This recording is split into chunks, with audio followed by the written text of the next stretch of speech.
You have no relationship.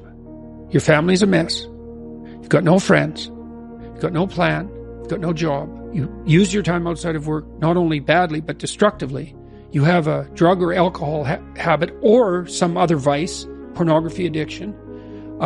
You are completely unengaged in the surrounding community. You have no scaffolding whatsoever to support you in your current mode of being or you move forward. You have a terrible life. Well, let's pick a front. You scale back the dragon till you find one that's conquerable, that moves you forward. There's a rubric for life. Scale back the dragons till you find one conquerable, and it'll give you a little bit of gold. I don't tell people that they're okay the way they are. No, I say, no, you could be way more than you are. And they're relieved about that, you see, because if you're in a dark and terrible place and someone says you're okay the way you are, then you don't know what to do about that. It's like, no, I'm not. I'm having a terrible time and I'm hopeless. You're okay the way you are. Well, then what? That's it? That's where I am? And what do you want to tell a young person? You're 17. You're okay the way you are. It's like, no, you're not. You got 60 years to be better. And you could be way better. You could be incomparably better across multiple dimensions. And in pursuing that better, that's where you'll find the meaning in your life. And that will give you the antidote to the suffering. Okay, so if you're suffering, you are obligated, in a sense, to hold on to whatever rope someone throws you.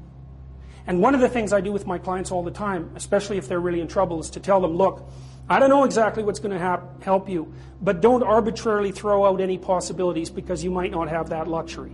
As you could say, there's not much difference between being depressed and existing in the biochemical state that being at the bottom of the dominance hierarchy would produce. In fact, they're the same thing. Well, then the question is, are you depressed or are you just at the bottom of a dominance hierarchy? Because those are not, like the symptomatology is very, very similar, but the cause and the cure are not the same. You know, because you might be at the bottom of the dominance hierarchy because you're just, everything about your life is ruined. So, and of course you're suffering. Are you depressed? No, not exactly. You just have nowhere to go. The thing that's common among instances that make it appear that you're moving forward is the dopaminergic element, roughly speaking. And then one of the things that happens if you're higher in serotonin because you're more dominant is that you're more satiated all the time. That's why people who are low in the dominance hierarchy with decreased levels of serotonin are more impulsive and also more emotionally dysregulated. They're more impulsive because, hey, you take your positive thing when you can get it.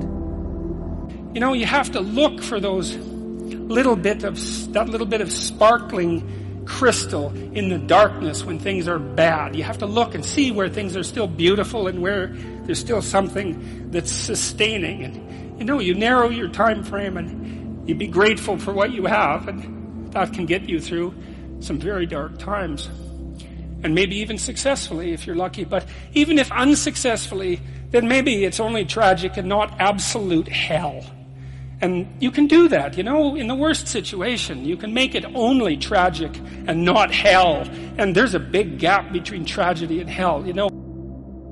We see that happening in depressed people, is that every small event produces a cascade through their entire value system, and they end up saying, well, that's just another reason that I should jump off a bridge. And they really see it that way. It's really awful because they've got no defenses. It's like, well, I didn't do so well in this course. It's like I'm going to get a bad mark in the exam. I'm going to get a bad mark in the course. That's going to screw up my ability to finish my degree. I'm never going to get into the field of my choice. It's just another piece of indication that I'm useless and that life isn't worthwhile. Bang, I'm going to jump off a bridge. And if you're really depressed, it's like each of those things hits you with the certainty of truth. It's really not good. And so you want to be careful. You want to be careful about walking down that pathway. When you make a mistake, you think, okay, what's the narrowest framework of interpretation within which I can understand this that will require minimal behavioral change to decrease the probability that it will happen again? It's mental hygiene, fundamentally. Yes. So one of the things I tell people who are depressed is like, don't sacrifice your stability. Get a job, even if it's not the job you exactly want. Get a damn job. You need a job. Find some friends. Get out in the dating circuit. See if you can establish an intimate relationship. Put together some of the foundational items that are like pillars that your life rests on. Well, that's the practical thing. People who are depressed tend to use the pronouns I and me much more frequently than people who aren't depressed. And I'm not saying that people get depressed because they're selfish.